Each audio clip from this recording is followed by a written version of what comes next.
اعلان نبوت سے قبل حضرت محمد صلی اللہ علیہ وسلم تجارت کے غرض سے عرب اور عرب کے باہر دوسرے ملکوں میں سفر کرنے کے عادی تھے۔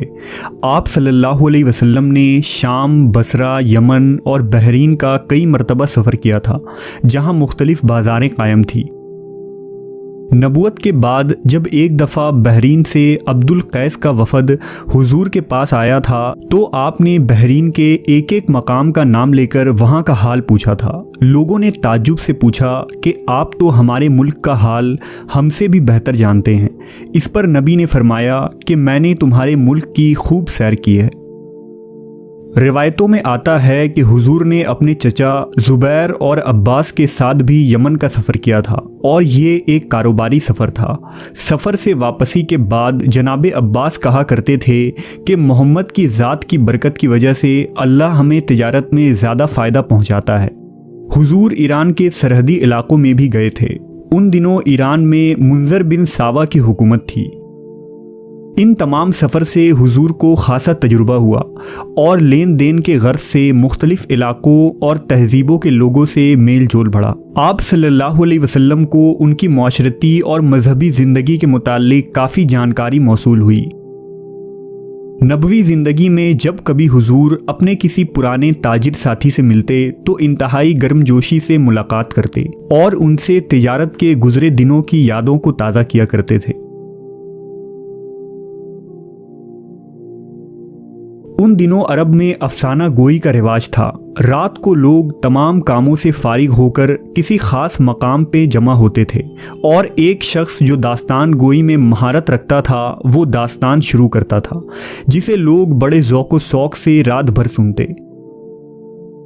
ایک دفعہ حضور نے بھی اس محفل میں شریک ہونا چاہا، لیکن اتفاق سے راستے میں شادی کی ایک محفل لگی تھی جسے دیکھنے کے لیے آپ وہاں کھڑے ہو گئے، اور آپ صلی اللہ علیہ وسلم کو وہیں نیند آ گئی۔ جب آپ اٹھے تو صبح ہو چکی تھی۔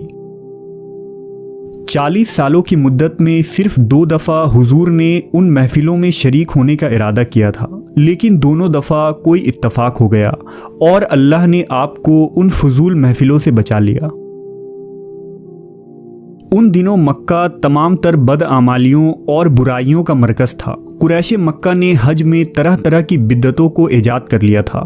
مرد ننگے ہو کر کعبہ شریف کا طواف کیا کرتے تھے، جبکہ عورتیں بھی نیم برہنہ حالت میں کعبہ کے گرد چکر لگایا کرتی تھیں۔ لوگوں نے کعبہ کے گرد 360 بت رکھ دیے تھے۔ کہیں لات کی پوجا ہوتی، کہیں عزا کی تو کہیں اساف و نائلہ کی۔ یہ وہ پتھر تھے جن کو لوگوں نے خدا کا درجہ دے دیا تھا اور کفر ہر طرف غالب آ چکا تھا۔ کہیں بتوں کے آگے قربانیاں کی جاتی تھیں تو کہیں مجاور اور پجاری لوگوں سے نذرانے وصول کر کے اپنی جیبوں کو بھرتے تھے۔ حضور اہل مکہ کے ان اعمال سے بہت غمزدہ رہتے اور انہیں جہالت و گمراہی میں دیکھ کر کراہت محسوس کرتے۔ یہی وجہ تھی کہ آپ صلی اللہ علیہ وسلم کو حج، طواف اور قیام منی کے لیے کئی بار کہا گیا، لیکن حضور ان لوگوں کی خرافات کی وجہ سے صاف انکار کر دیا کرتے تھے۔ نبی صلی اللہ علیہ وسلم نے اپنی جوانی کے دنوں میں اعلان نبوت سے قبل کبھی کسی بت کے آگے سر نہیں جھکایا اور نہ ہی قریش کے کسی جاہلیت کے رسم و رواج میں شرکت کی۔ ان دنوں مکہ کا یہ حال تھا کہ کہیں شراب کی محفل، کہیں رقص، کہیں جوا، کہیں شور و غل اور بدکاریاں، اور رات کو ماحول بدترین ہو جایا کرتا تھا۔ مگر اس فحش ماحول میں حضور نے کبھی کوئی دلچسپی نہیں لی۔ آپ صلی اللہ علیہ وسلم کبھی شراب خانے کے قریب سے بھی نہ گزرے۔ مکہ کے رؤسا اور عمرا حیران ہوتے کہ یہ کیسا نوجوان ہے جو دوسرے لوگوں سے بالکل مختلف ہے، جسے نہ شراب سے اور نہ ہی شباب سے کوئی سروکار ہے۔ مکہ کے قبا خانے میں لونڈیاں اور کنیزیں ہر وقت موجود ہوتی اور لوگوں کو دعوت نظارہ دیتی اور انہیں اپنی طرف مائل کرتی، مگر یہ ہاشمی جوان ان کی طرف ایک نظر بھی نہ اٹھاتے اور بے پرواہی سے اپنے معاملات میں مشغول رہتے۔ حضور کا دامن شبنم کی طرح پاکیزہ تھا۔ آپ مکہ کے اس فحش ماحول میں ایک نکھری ہوئی چاندنی کی طرح تھے، جن کی پاک بازی کی لوگ قسمیں کھایا کرتے تھے۔ خود نبی کریم صلی اللہ علیہ وسلم نے فرمایا ہے کہ مجھے جوانی میں کبھی عیش پرستی اور بدکاری کی ہمت نہیں پڑی، بلکہ میرے رب نے مجھے ان تمام برائیوں سے ہمیشہ محفوظ رکھا جو جاہلیت کے زمانے میں مکہ کے نوجوانوں میں عام تھی۔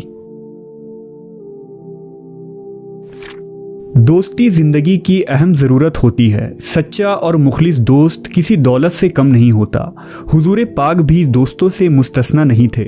حضور کے تمام دوست پاکیزہ اخلاق، بلند کردار کے مالک تھے۔ ان میں سب سے قریب حضرت ابو بکر صدیق تھے جو حضور کے جگری دوست تھے اور برسوں تک آپ کے شریک صحبت رہے۔ حضرت خدیجہ کے چچیرے بھائی حکیم بن حزام جو قریش کے نہایت ہی معزز رئیس تھے، وہ بھی آپ صلی اللہ علیہ وسلم کے خاص احباب میں شامل تھے۔ اسی طرح حضرت زماد بن ثعلبہ جو ازد قبیلے سے تھے، آپ صلی اللہ علیہ وسلم کے خاص ساتھی تھے۔ اکثر فرصت کے اوقات میں حضور اپنے دوستوں کے ساتھ سیر کے لیے جاتے تھے، تیر اندازی اور گھڑ سواری کے مقابلے کرتے، کشتیوں سے لطف اندوز ہوتے، سیر و سیاحت کی باتیں ہوتی، لیکن آپ کے ان صحبتوں میں کبھی بے تکے یا بے حیائی کی باتیں نہ ہوتی تھیں، اور نہ ہی حضور کے دوستوں میں مکہ کا کوئی شریر یا بدکار شخص شامل تھا۔ جب حضور کی عمر مبارک 35 برس ہوئی تو مکہ میں زبردست سیلاب آیا اور پانی کے تیز دھاروں سے خانہ کعبہ کی دیواریں گر گئیں، لہذا قریش مکہ نے کعبہ شریف کی دوبارہ مرمت کی اور سرداروں کے مشورے سے مکہ کے تمام قبیلوں نے علیحدہ پتھر جمع کیا۔ اس طرح کعبہ کی تعمیر مکمل ہوئی۔ جب تعمیر مکمل ہوئی تو حجرہ اسود کو اپنی جگہ رکھنے کا وقت آیا۔ اس پر ہر قبیلے کے درمیان سخت اختلاف ہو گیا۔ ہر قبیلہ یہ چاہتا تھا کہ وہ اس مقدس پتھر کو کعبہ شریف میں نصب کریں۔ لوگوں میں تلواریں کھنچ گئیں اور لوگ قتل و غارت پر آمادہ ہو گئے۔ لہذا ابو امیہ بن مغیرہ مخزومی جو اس وقت مکہ کے سب سے بزرگ ترین شخص تھے اور اس وقت ان کی عمر قریش میں سب سے زیادہ تھی، انہوں نے ایک رائے پیش کی اور کہا کہ کل صبح کو جو شخص سب سے پہلے مسجد حرام کے دروازے سے داخل ہوگا اسی کو اپنا حاکم بنا کر فیصلہ کر لیا جائے۔ سب نے اس رائے کو پسند کیا۔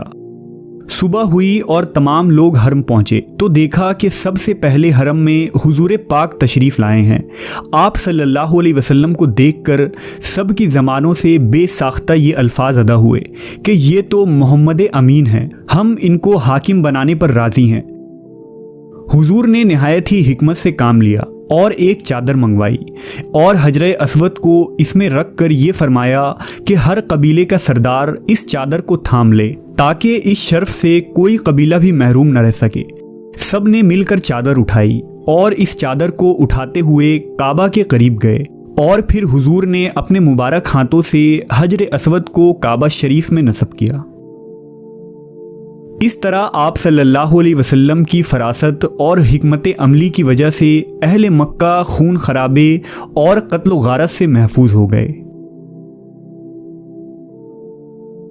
زندگی اپنی منزلیں طے کرتی ہوئی رواں دواں تھی اور نبی صلی اللہ علیہ وسلم کی عمر مبارک 37 برس ہو گئی۔ ان دنوں مکہ میں ایک شدید قحط پڑا اور خشک سالی سے فصلیں برباد ہو گئیں۔ لوگ اناج کے لیے ترسنے لگے، چارہ سوکھ گیا، جانور اور چوپائے بھوک سے مرنے لگے۔ لوگوں کا فاقہ سے برا حال تھا۔ بازاروں میں چیزوں کی قیمتیں آسمان چھونے لگی۔ ان غربت اور پریشانی کے دنوں میں حضور کے گھر کا دروازہ ہر شخص کے لیے کھلا تھا۔ آپ صلی اللہ علیہ وسلم کی فراخ دلی، دریا دلی اور سخاوت میں کوئی کمی نہ ہوئی تھی۔ حضور روز بھوکوں کو کھانا کھلاتے، محتاجوں کی مدد کرتے اور بیرونی علاقوں سے غلہ منگوا کر غریبوں میں مفت تقسیم کرتے۔ اس نیک کام میں آپ صلی اللہ علیہ وسلم کی زوجہ بی بی خدیجہ بھی آپ کا بھرپور ساتھ دیتی تھیں اور اس دریا دلی کی وجہ سے بے شمار غریب و مفلس لوگ موت کے منہ میں جانے سے بچ گئے۔ اس قحط کی وجہ سے حضور کے چچا ابو طالب بھی بہت پریشان تھے اور ان کی مالی حالت بہت کمزور ہو چکی تھی۔ ابو طالب کے کئی اولاد تھے جن کی کفالت کی ذمہ داری سنبھالنا مشکل ہو رہا تھا۔